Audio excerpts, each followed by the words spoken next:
say? Oh, there's Why one is in that? there. I move to adjourn. I move to Adjourn. quit. Adjourn. Okay, let's go. Move to quit. That'll do it. All right. I'd like to call the city council for the November 15th, or 5th, to order. Would everyone please rise for the Pledge of Allegiance to our nation's flag? I pledge allegiance to the flag of the United States of America and to the republic for which it stands, one nation, under God, indivisible, with liberty and justice for all. Thank you. Would the clerk conduct a roll call, please? Heidi, Here. Clinker. Here. Nargi. Here. Reynolds. Here. Brown. Here. Allersmeyer. Here. Williamson. Here. Downing. Here. Campbell. Quorum Here. Quorum present. You have received the minutes of the October 1st and the October 24th special meeting. Are there any corrections to those minutes? There being none, all those in favor of accepting those minutes as communicated signify by saying aye. Aye. Thank you very much. Presentation and disposal of claims. There are none. Presentation of petitions and communications. There are none. Reports of city offices. Fleet Maintenance monthly September, Police Department monthly September, Waterworks Department monthly September, and Renew Department monthly September. Those reports are all available for your examination in the clerk's office during regular hours of the City Hall. Ordinances for second reading. There are none. Ordinances for first reading, ordinance 2018-23.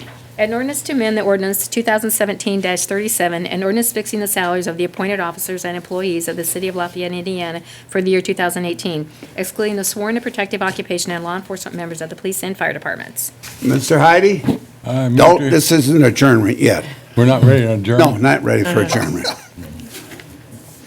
I moved to hear ordinance 2018-23. Thank you. Mr. Clinker? Second. Any comments by members of the Common Council? There being none, Mr. Jones.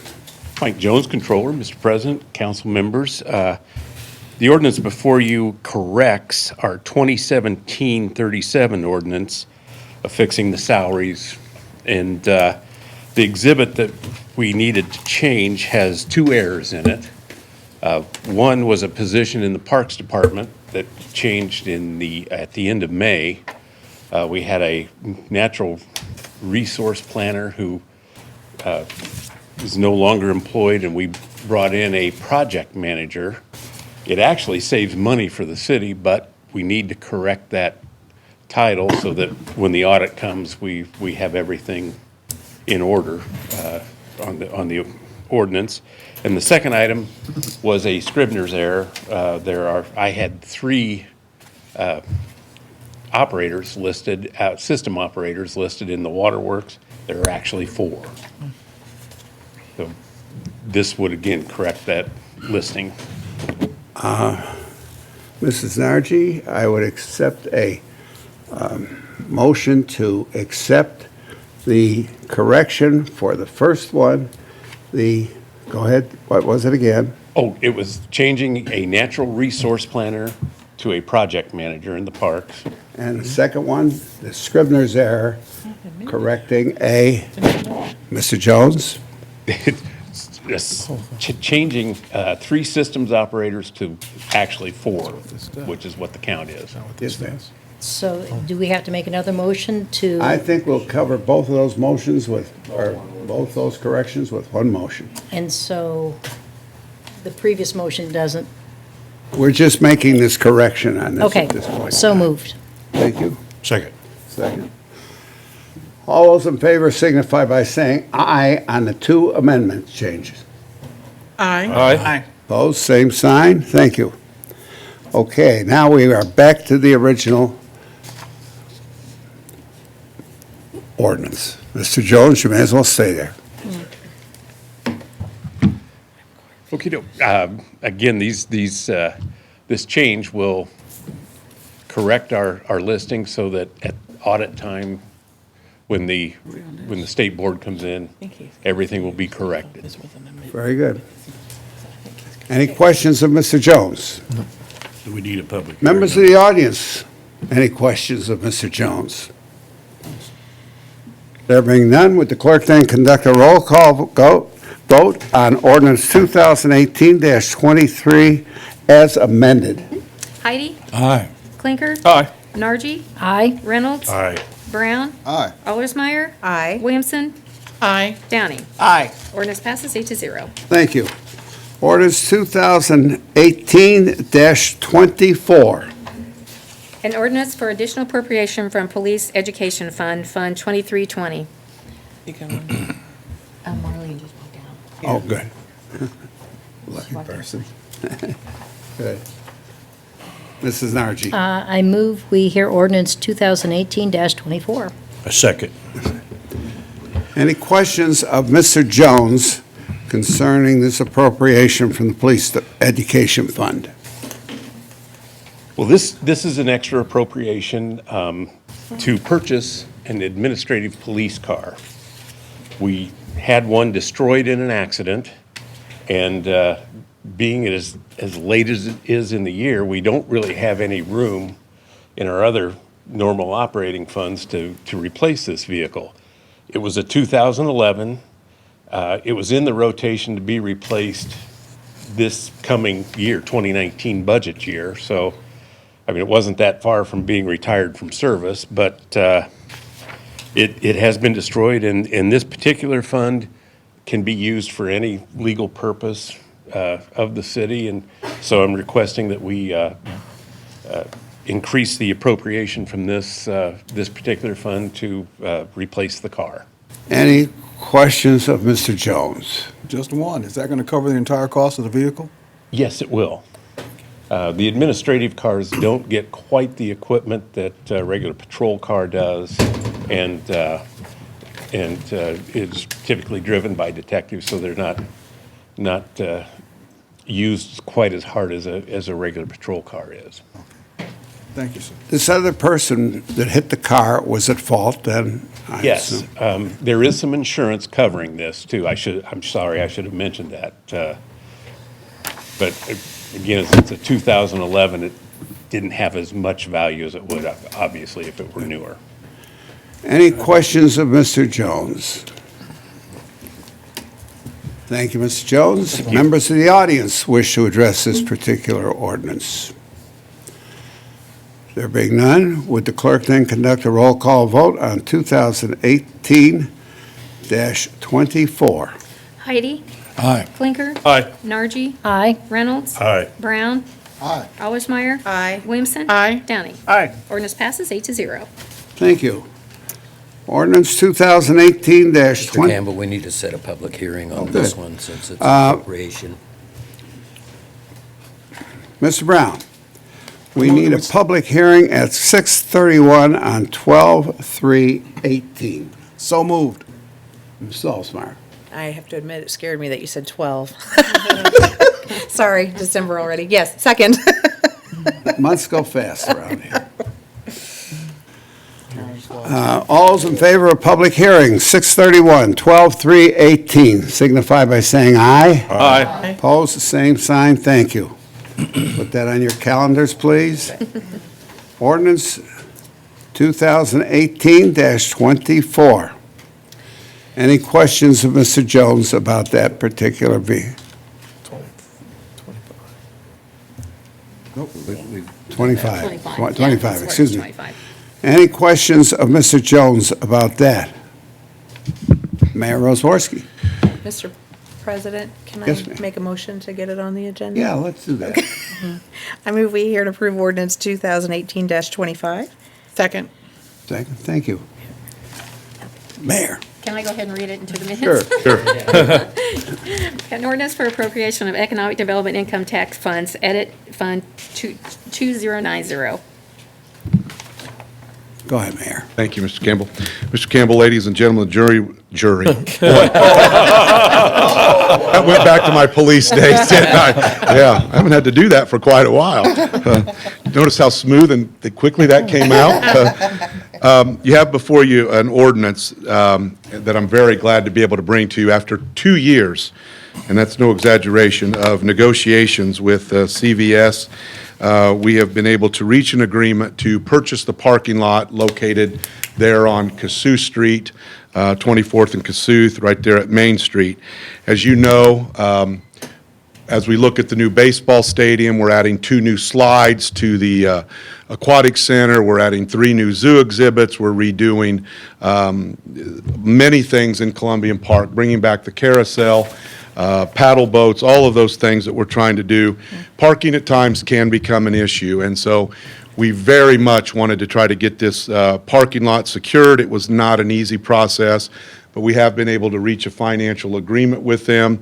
It's 1 block from the entrance of the baseball stadium. It's right by the zoo. You can see Tropicanoe Cove. You'll be able to see the new slides. We're just thrilled. It's part of an overall parking plan, as most of you, I hope, read the email that I sent everybody. We've added spots on Park Avenue because of the incredible use of our playground and our picnic shelters.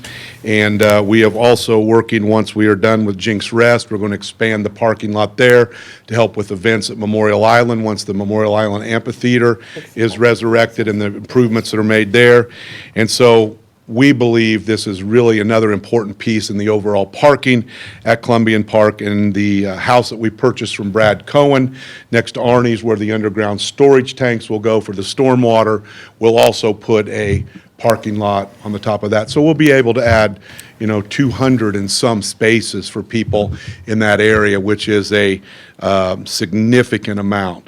As you know, originally they were asking a significant amount of money for this. I think at one point in time they were asking $1.2 million. It came down to $900,000, and we've been able to secure an agreement for $400,000, which is below the assessed value of that lot. So it's very important for us that we get that. We'll need that as long as there's a Columbian Park. That parking lot will be necessary. I'm also going to work with the school corporation to let them know that if there's a night that there's not a ball game and there's a big event at Oakland School and they want to use it for overflow for their fall festivals and things like that, because they don't have a ton of parking there, they'll be welcome to use that lot to help with the school there. So I think it's just a win-win for everybody, and we'd appreciate your support on it.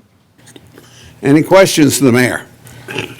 I just do have a comment. I just want to say that's in my district, and I'm thrilled. I'm be glad to see that building come down. It's starting to get some graffiti on it, and I think it's a wonderful thing for the city. Yeah, So thank you. There could be a lot worse uses go in there, and Yeah. so this will give Right. us control of it. Congratulations. Thank you. Any other comments? Thank you, Mayor. Any questions or comments by members of the audience? There being none, would the clerk then conduct a roll call vote on ordinance 2018-25? Heidi, Aye. Clinker, Aye. Nargi, Aye. Reynolds, Aye. Brown, Aye. Allersmeyer. Aye. Williamson. Aye. Downing. Aye. Ordinance passes 8-0. Thank you. Now, Ms. Salzmeyer, this will be a test. We need a motion for a public hearing. Let's see when you're going to have it. December 3rd at 6:32 PM. Very good, very good. Second. Second. All those in favor signify by saying aye. Aye. Aye. Opposed, the same sign. Thank you. Ordinance 2018-26. Yeah, you're right. Only 26. Yeah. An ordinance amending certain sections in the Title 10 Animals. What is the pleasure, Mr. Downing? I move to hear and approve ordinance 2018-26. Mr. Heidi? Second. Mr. Chosnick? Yeah, I'll just give a kind of a brief summary of what this ordinance does in terms of amendments. It's something that Josh has been working on for some time, and there are likely to be additional amendments in the future. But this particular amendment to our animal control ordinance, a substantial section of it revamps and expands the general requirements for animal care and treatment. In particular, it has detailed requirements for the care when the animal's confined, including the type of shelter, how the shelter must be constructed to provide adequate protection in the winter and summer. And it's very similar to ordinance is adopted as to care of animals by Indianapolis and Greenwood, and this allows us to not only be concerned with animals that get out, but also with how animals are taken care of by the people that are supposed to take care of them. It also allows the animal control officer to impound animals for repeated violations of standard of care, or if the animal's in immediate danger. Our current ordinance didn't allow that. It also provides that animal control can impound animals that are in excess of our ownership limits, which have been in effect for many, many years, although I'm not sure how many people pay attention to that, but it gives them the ability to control that animal population in a single home to comply with the current ordinance.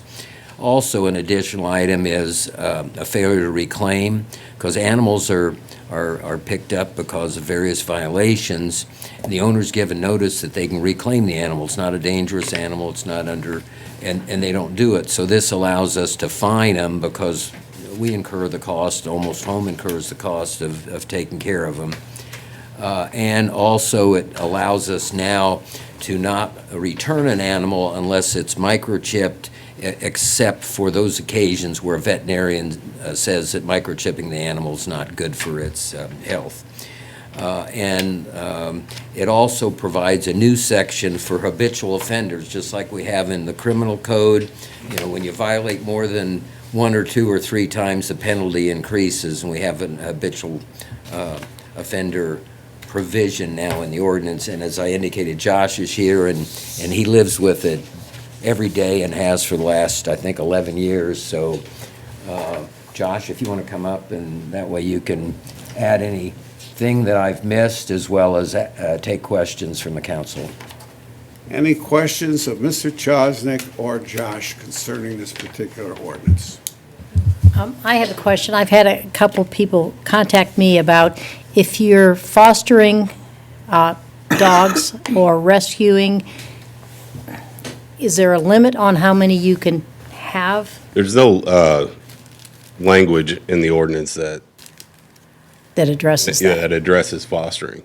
Okay. So fostering within itself is done through nonprofits, right? So Almost Home Humane Society, any nonprofit dealing with animals, they try to utilize fostering, which means that gets that animal out of the shelter into a home to help assess it, maybe bring it along if it has any issues, and be adopted from that home instead of coming through the shelter and being Right. adopted. Now, straight is out there of a the shelter. limit? I mean, does this? Again, we there's have real to- no language to it. The limit in the ordinance relates to ownership, so it really wouldn't apply to fostering. So usually when we have somebody that fosters, we ask to see paperwork from the nonprofit, Okay. that proves that this animal is being fostered. Because Right. otherwise you have an inordinate amount of people that say, well, I'm a foster parent, I'm a foster parent. And then Okay. they can't provide you information. So if they do have that information, then, and they have As more long than as 3 everybody's dogs, they're healthy and fine. taken care of, yeah. I mean, everything is a case-by-case basis, and that's why officer discretion is very paramount in those cases. Okay, thank you. Is that the same with babysitting dogs? Yeah, that's a very short term, so, yeah, if you're watching somebody's dog, but now, there is language in the ordinance that says 30 days of consecutive care, that's legally your dog. So you gotta be kind of careful with that. Okay. Any other questions by members of the Common Council? Members it- of the audience wish to address. I have one more real quick. Now, and it'll mostly be complaint driven. I mean, you're. Right, yeah. You're we're not driven. Yeah, we don't have the manpower to go door to door Okay, and check right. on all your animals, so, nor do we want to do that. If the dogs are inside or they're not barking. Yeah, or as they're long as not- there's not a nuisance problem, a care issue, Yeah. they're not outside barking for 3 hours, it's not, it is all complaint driven. Yep, okay. Any other questions by the Common Council? Just one for, I guess for Mr. Chosnick. We can look at this again to, I guess, to get some control over the fostering idea. I mean, there are other issues that Josh has discussed, and so this is a continuing movement in terms of, trying to address issues as they come up that animal control finds. So the ordinance, we anticipate further amendments. Thank you. We'll be waiting to hear from you. All right. Any other questions by members of the Common Council? Yes, ma'am. I've had complaints from neighbors recently about cats that are not feral. They're neighborhood cats that roam and scent property. Is that covered under the nuisance portion of this Yeah, ordinance? so the only animal that's permitted to run free is a feral animal, which by definition is unowned. Any animal that is owned by a person, dog or cat, is not permitted to run loose. So, All they would have to do is call in, and if they have the address of the person that those animals belong to, then we would address that. okay, thank you. Any other questions? Members of the audience? Yes, ma'am. Sandy, forward. you need to come up and give us your name and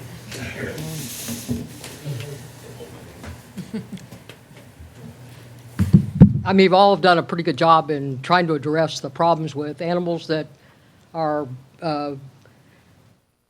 bad in terms, for the public in terms of safety and health. The problem I have is with listing numbers of animals that you're trying to connect somehow to animals that are a danger to the community. And I don't think there's been any connection any place that numbers of animals that are well cared for. I understand that you're violation-based. That's, you come out when stuff happens. But somebody who's some of the best citizens you have in town that are going to schools and are involved with training and doing all this kind of stuff, just because they have 4 animals at home, somebody could come, just take them away. The number connection really doesn't have any basis. I don't think all the studies that we do with American Kennel Club and whatever tell us that that really is not a pivot point. The pivot point is the noisy dog, the dangerous dog, the running dog, the unhealthy dog. Not that you have a dog in your yard or in your house. 4 Chihuahuas are not really going to take anybody out. And most of the dog people in this community, you don't even know where they are. I mean, you're never called there. The number, it's probably, there's some constitutional issues too.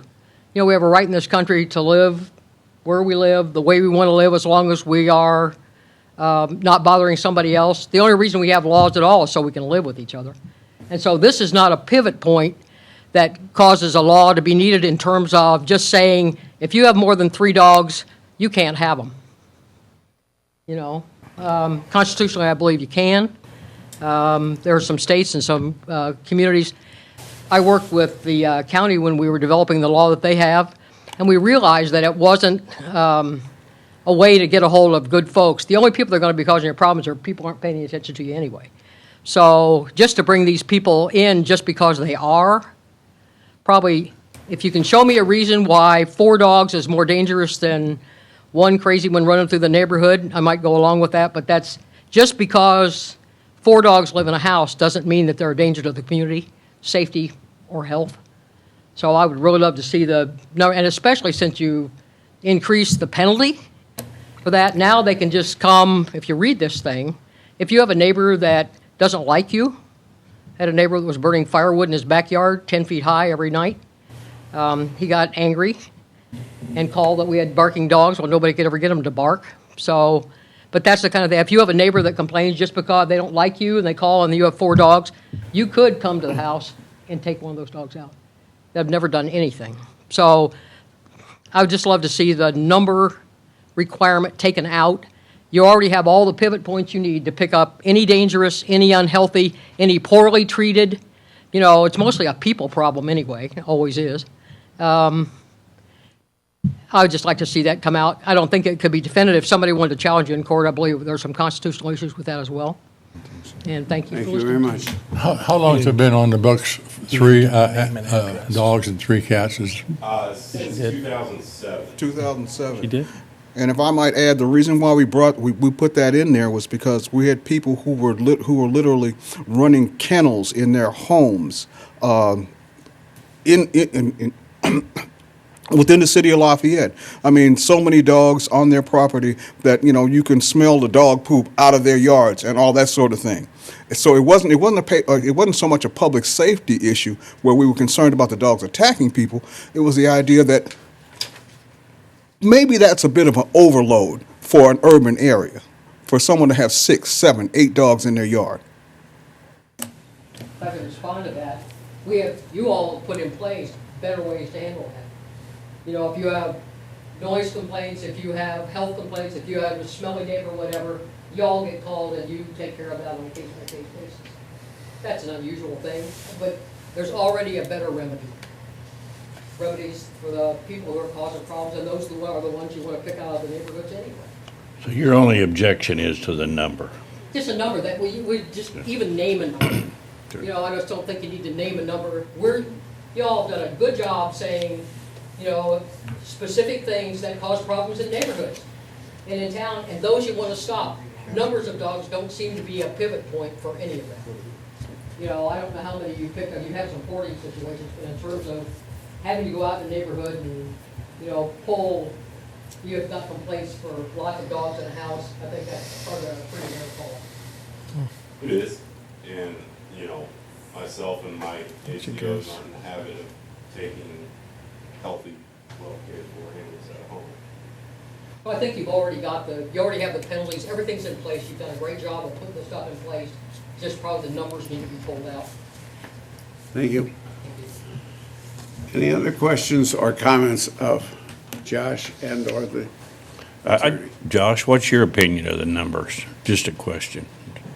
You know, like Mr. Chazak said, I've been doing this 11 years. There are people that can take care of 8, 9 animals with ease financially. You know, a lot of times that consumes their life. And then there's people that can't take care of one properly. Yeah. It is a very, you know. So whether it's 1 or 12, it's not going to make any difference. You're going to that call, you're going to that home, and you're going to look at every aspect of what's going on inside that home, right? So are they all vetted? Are they all, you know, not flea infested, taken care of properly, not skinny? You know, those are the things that are gonna, you know, tell you whether or not this person's capable financially and time-wise to put the effort towards it. But again, you have somebody that can't take care of one, and then you have somebody that can take care of a dozen, quite simply. I understand it. I mean, as an old farm boy, I mean, we had several hundred, you know, heads of different things, and the neighbor had 2 horses, and they were starving to death. So, you know, I understand what you're talking about. Okay, thank you.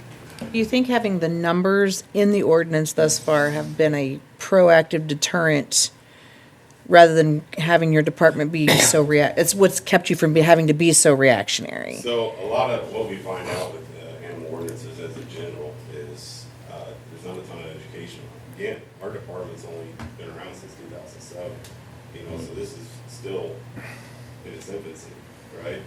So, you know, that goes with the laws. When you tell somebody that their dog has to be registered with the city, they look at you with a blank stare and say, what is that?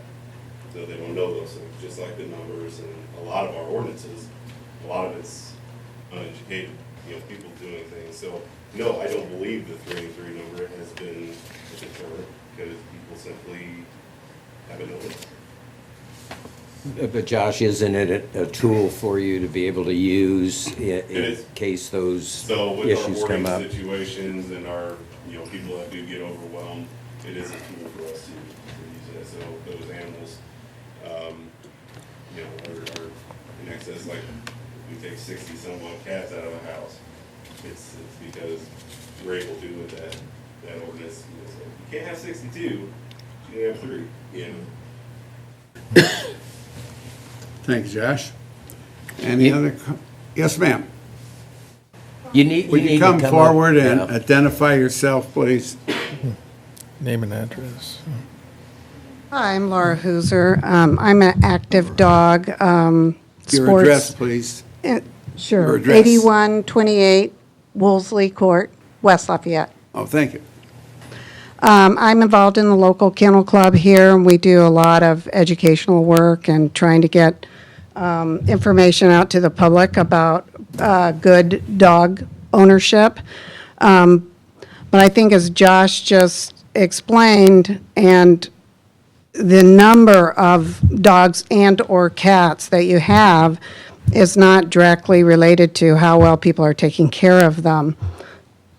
Just like we just heard, you could have 12 dogs or cats that were being taken care of well, or you can have one that is not being taken care of well.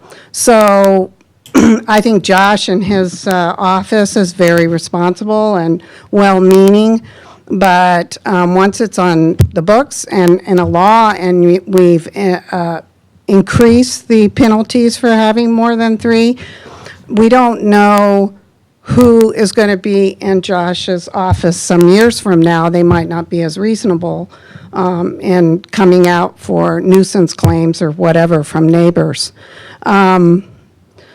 So we do not feel that having a number is a deterrent for people, how well they care for their people. And I think probably you would find that you have a lot of people that are not registering their dogs with the city because they don't want you to know how many dogs they have.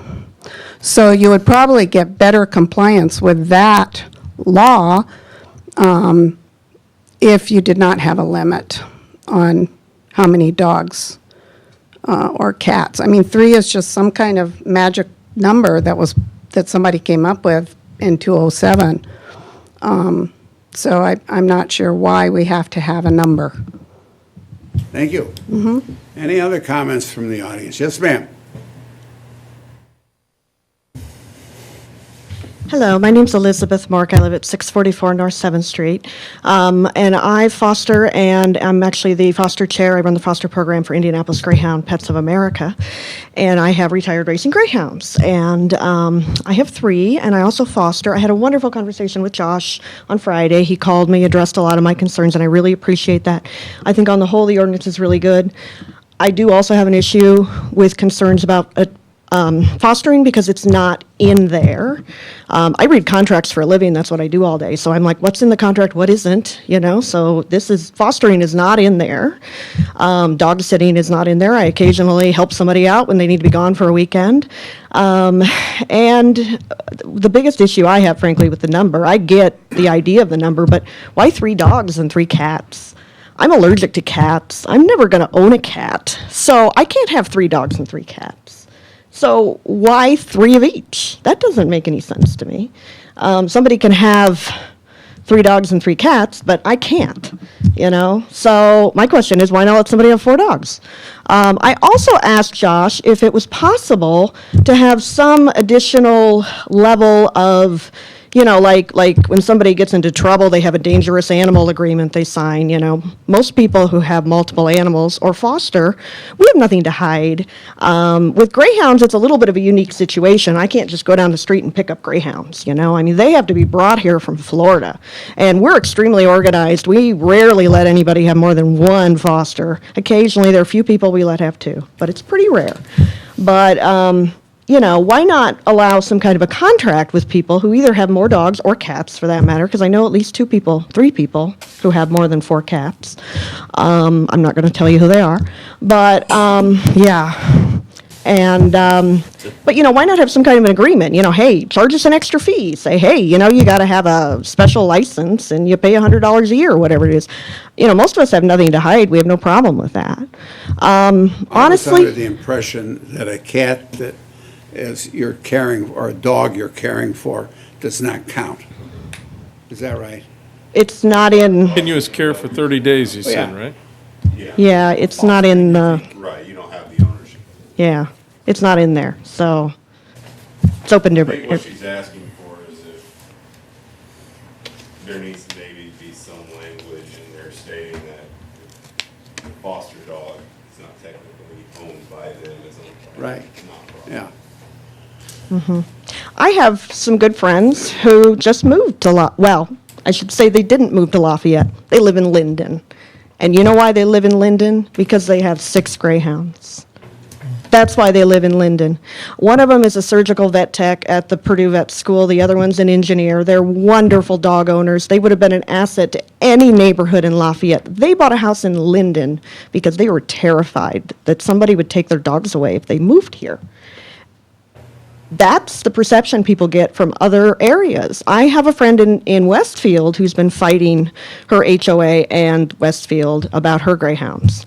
And I have another friend in Lebanon who just told me that a neighbor down the street had her cats taken away because she had 4, and she has 4 greyhounds and 2 whippets, and so she's worried about that.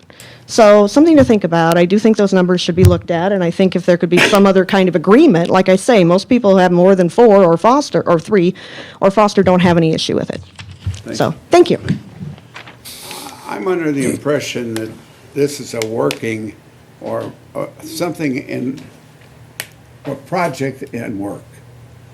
And we're not going to make any hard and fast rules tonight, but we've got a ground rule or some place to start. And that's what you have given us. And it becomes these folks' responsibility to come up with a figure as to what they are comfortable with, whether it's going to be 10 or 20 or 3. So they have to work on that. And we'll want your input from that because you are very important to the whole process. I was Any other sitting in this questions chair or in 2007, and I know what it was like before you got into this. Before you got into this business, and it was wild. Half of the calls that city councilmen got had to do with animals, dogs running around the street causing problems. When you guys were formed, shaped right up. Thank you. Yes, sir. Perry Barbie, 3700 Redwood Avenue. Whether I don't like to say it loud, whether we allow someone to have 3 dogs or 10 dogs or whatever, we got to have proof that they have their tags. A lot of people don't even register their dogs with their tags or their cats. That's one thing we got to make sure they do. And there's no penalty if Josh comes over and they don't tag. There's no penalty on them if they don't have the tag. And there should be a penalty if we're going to say, hey, you have more than 4 dogs, you get a penalty. But there's no penalty if you don't have a tag. I think there was something in there about the being tagged or something, isn't there, right? The ordinance that we currently have, we're not changing anything about the 3 dogs and 3 cats. This amendment does not address that, except gives Josh the authority to make that discretionary determination to remove an animal if there's an excess. The ordinance in 2007, if I recall, was about 1.5 years worth of meetings with different people trying to create an ordinance that we knew would need some amendment, but there, as Perry indicated, it was kind of Wild West as far as the cats and dogs here. And so we created an ordinance. Josh has had 11 years to work with it. We've made some administrative changes with the dangerous animal agreement, the nuisance agreement. We've had some appeals with the Board of Works. This is an additional amendment, and as I indicated at the beginning, we're still working on other amendments, and I think the issue of making it clear that fostering is not considered to be an ownership if you're fostering through a legitimate not-for-profit that's trying to protect and provide homes for these animals. So that's something we could do, but I think Josh is aware that's not what he's looking for. So I think that, and there are other amendments that we've been talking about to continue to improve our ordinance, but this is an amendment. It doesn't, the actual ordinance is many more pages than what this amendment. We're just trying, primarily the focus was on the care of animals. That's the section that we added to make sure that Josh has the ability when he goes out in the winter and there's a shivering dog with a frozen bowl of water that he can do something about it. So that's what the primary focus of this amendment is. Thank you, Perry.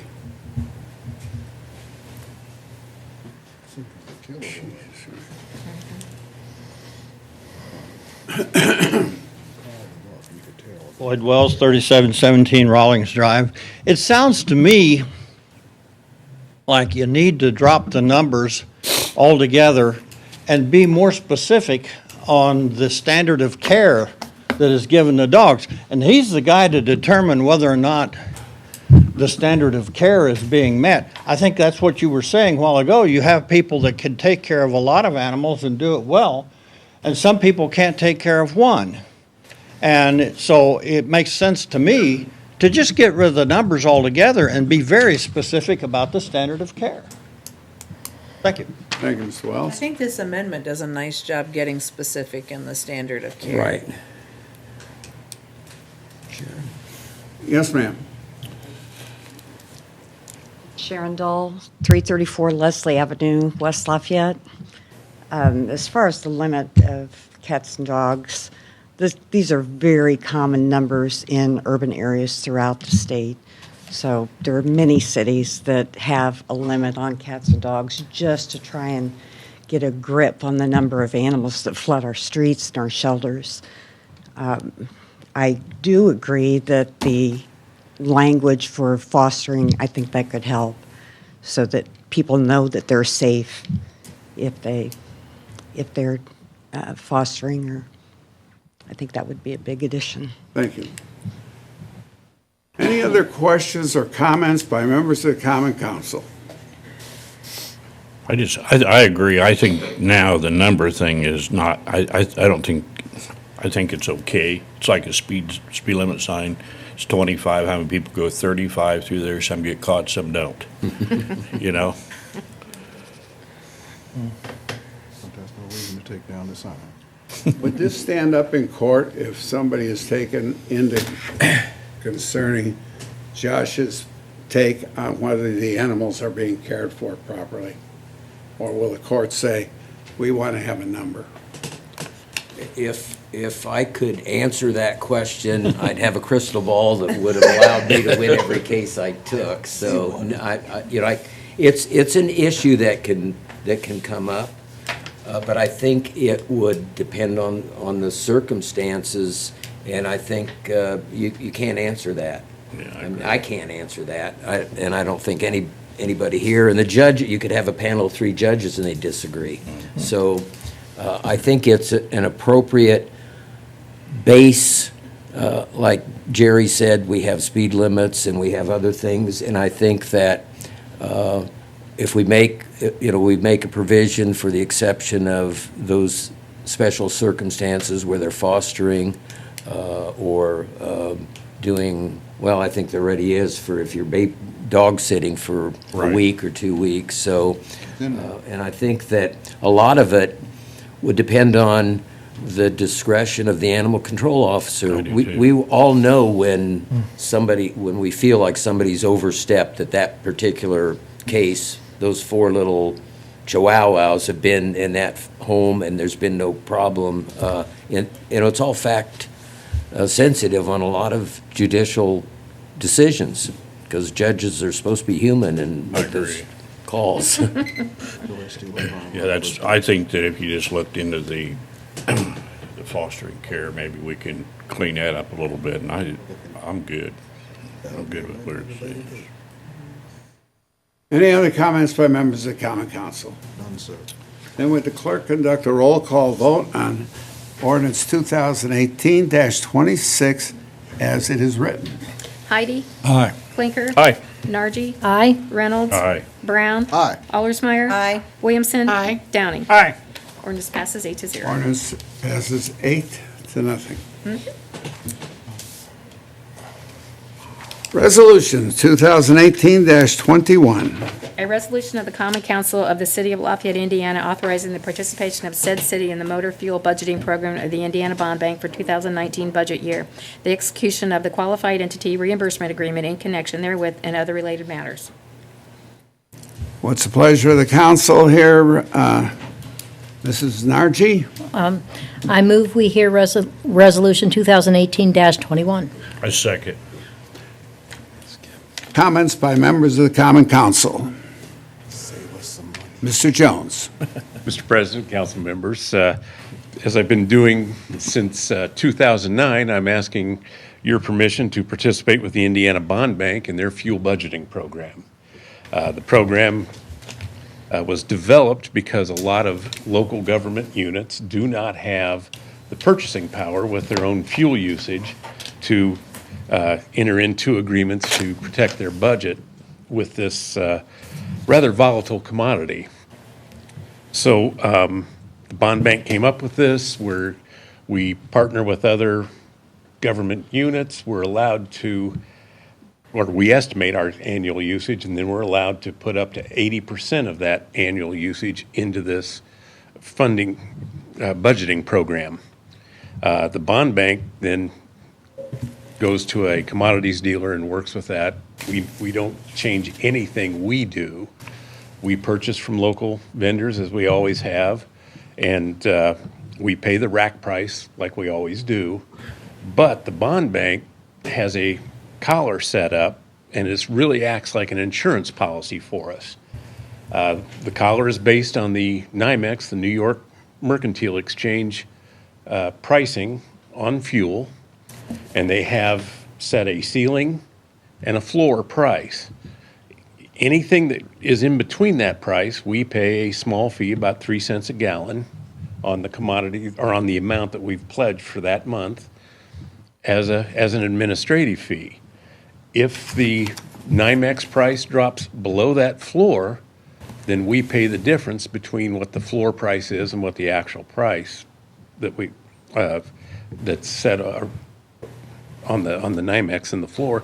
If it goes above, so that we're now in a high price situation, we get the difference between that ceiling and the amount that is actually on the NYMEX exchange back to us in cash. So whether it drops or whether it goes above, if I've budgeted this properly, our fuel line is protected, and I won't be coming up here and asking you to change appropriations as I did in 2008, 2007, to cover expenses from this highly volatile pricing of fuel. So it's been a good program for us, and I would ask your approval to go forward again in 2019. with Does that this. change monthly? No, once the collar is set, it's set for the entire year. Thank you. Any questions of Mr. Jones? There being none, thank you. Thank you. Members of the audience wish to address the bond bank. There being no questions, would the clerk then conduct a roll call vote on Resolution 2018-21? Heidi? Aye. Clinker? Aye. Nargi? Aye. Reynolds? Aye. Brown? Aye. Allersmeyer? Aye. Williamson? Aye. Downing? Aye. Resolution passes 8-0. Thank you. Resolution 2018-22. A resolution approving the purchase and sale of agreement between Hook Super LLC as seller and the City of Lafayette as purchaser. Let's see, where are we? Let me go over here and do this. Mr. Brown. Mr. President, I move that we hear and approve Resolution 2018-22. Ms. Salzman. Second. Moved and seconded. Any questions or comments by members of the Common Council? Mayor. Mr. Campbell, ladies and gentlemen of the council, I won't go through my whole presentation again, but this is the resolution now that allows us to complete the necessary legal paperwork and the closing to purchase that parking lot. So we would appreciate your support on that. So Mr. Chosnick or myself, this authorizes us both to do the necessary things to complete the transaction. Just as a point, is Hook's part of CVS or vice versa? Through all those mergers and acquisitions and properties over the years, somehow that's the way the legal paperwork still reads, so, yeah. Thank you. Brings back Hook's that brings back some good memories, actually. Yeah, I guess so. Went to Eisner's with my grandma there. Any questions for the mayor? Any comments by members of the city or the audience? There being none, would the clerk then conduct a roll call on Resolution 2018-22? Heidi. Aye. Clinker. Aye. Nargi. Aye. Reynolds. Aye. Brown. Aye. Allersmeyer. Aye. Williamson. Aye. Downing. Aye. Resolution passes 8-0. Thank you. Ms. Alsmeyer, what are those dates again? I move for a public hearing on December 3rd at 6:33 PM. Okay, thank you. So if everybody will put that on their calendars, we'll go on with the messages. Reports of standing committees. Special committees. The mayor.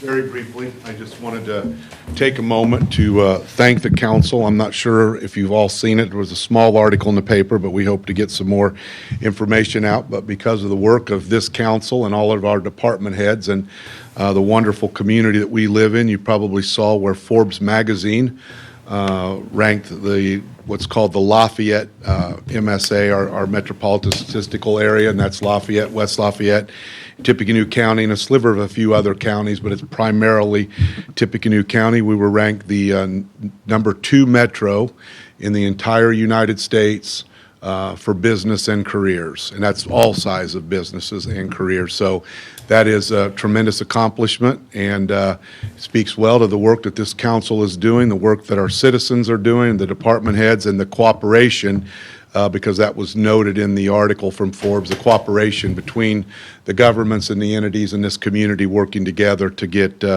good things done. But thank you to each and every one of you for the role that you've helped play in putting us back in the national spotlight. Thank you. Thank you, Mayor.